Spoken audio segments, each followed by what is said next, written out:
Hello everyone, this is Beijing Baby. In the coming episodes, I will explain a series of truths about China. Today, let's start with the first one. The first truth: the PRC was not built for the same reason a modern country is built. If you look at the modern politics and law, most countries, especially those democratic ones, are actually built for the same basic reason. They exist to do one thing: turn power, resource, and rules into stable institutions so they can serve people who live in that society over the long term. That is not a controversial claim. You can check any basic textbook or politics, law, or the state theory. You will see the same answer. And because of that, most modern countries try to make sure a few things. One, no one is allowed to be above the law, and contracts actually mean something and can be enforced. Private property can't be taken away by the government or a third party, and the rules don't change overnight, so people can plan their lives without constant fear. To stop power from being abused, modern states split power up: the executive, the legislature, and the courts, and keep them separate, so no single person or group can use the public power for private gain. At the same time, and the military, police, prosecutors, and courts are supposed to be controlled by the law, and their loyalty is meant to be the society and the public, not to a party or an individual. If government fails to do these things, then in normal country, especially those democratic ones, people can vote it out, they can investigate, they can impeach, and they can even hold it legally irresponsible. Everything I just described is considered the bare minimum of what a country is supposed to be. But in the PRC, none of them is ever exist. Not once. There is no separation of powers. There is no real system to stop the executive, legislature, and the courts from abusing power together. The military, police, and the courts are not loyal to the society. They are just being loyal to one people. And ordinary people have no way to vote out, replace, or hold the government accountable. So the conclusion is straightforward. The PRC is not a real modern country. It is a system built by CCP and to take control of everything in the region: the resources, the assets, the wealth, and the productive power. And in this system, the party is above the law, and the government departments, they don't serve the society. They carry out the party orders, and the job is obedience, not public service. Well, in the PRC, the military, police, prosecutors, the courts are basically party organizations.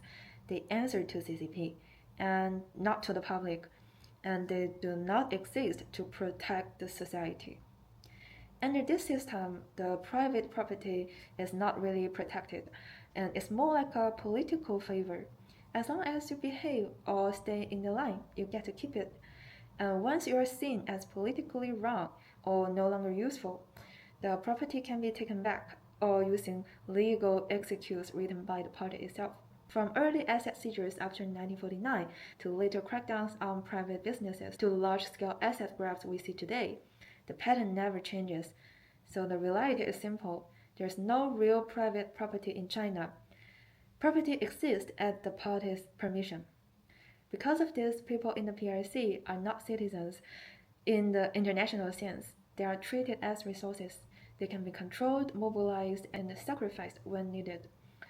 But to make their control look normal and lawful, the party used the term people everywhere, like People's Congress, People's Court, People's Interest, and Serving the People as their slogan. But these words have nothing to do with the real people.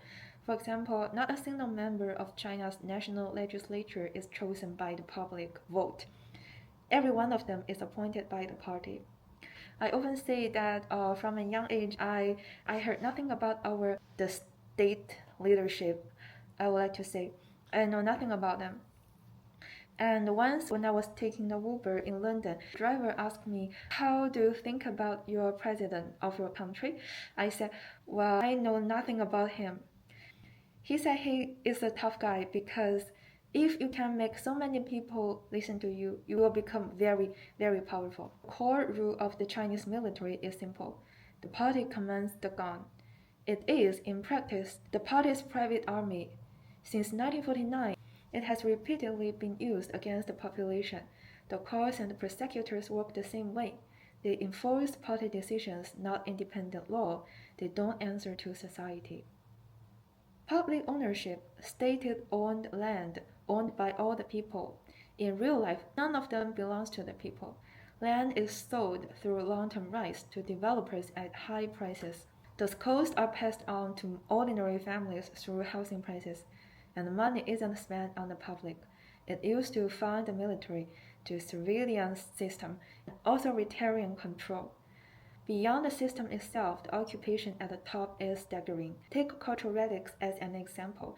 I've said in my first episode. If you're interested, you can turn to my first episode. Many items seized during the political campaigns never went to the museum. They ended up to the private collections for the top party elites. Their value often reached tens of hundreds of millions RMB. Many of these artifacts, which should belong to the public or even the humanity as a whole, are still missing today. They only show up sometimes at overseas auctions. After the Nanjing Museum incident, the museums across China closed at the same time. Same excuse everywhere, the maintenance. The party never explained what happened to those missing artifacts. There were no apology. And finally, why do people in this country work for their entire lives and still they stay poor? Because the system was never built for them. In a system like this, those at the top get richer and everyone else falls further behind. The PRC is not a modern country. It's a party-run system designed for control and extraction. So basically, in China, no matter how hard you work, you may not change your destiny because it has been pre-programmed since you were born. It is not your fault, it's just because under this system, it is just not possible for you to combat against your fate. So this is basically the first truth. If you want to understand more about China and the most people never see, just feel free to click like or leave your comment. Well, in the next episode, I will continue with the second truth. I'll see you next time.